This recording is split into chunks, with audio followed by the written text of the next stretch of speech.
আমাকে বাঁচাও, গুন্ডারা আমাকে ধরে নিয়ে এসেছে।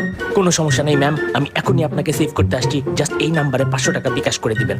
500 টাকা? ফাইজলামি পাইছো? 500 টাকায় তো আমি আয়রন ম্যানরে আনতে পারি। আমি 100 টাকা দিব। ম্যাম, জিনিসপত্রের দাম অনেক বাইরে গেছে, বাজারে কোনো কিছুতে হাত দেওয়া যায় না। 50 টাকা বাড়ায় দিয়েন, 150 টাকা। আমি 100 টাকার উপরে দিব না।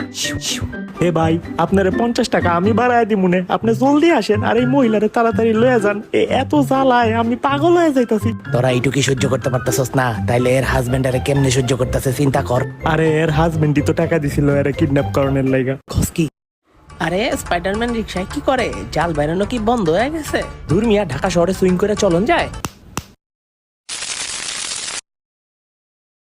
ওই স্পাইডারম্যানের বাচ্চা, কারেন্টটা মাত্র হয়েছিল, তোর ফ্যাতরা মিল লাইগা আবার গেল। সো বুঝতেই পারতেছেন বাংলাদেশি স্পাইডারম্যানকে অনেক ব্যতিক্রমধর্মী কিছু চ্যালেঞ্জ ফেস করতে হয়।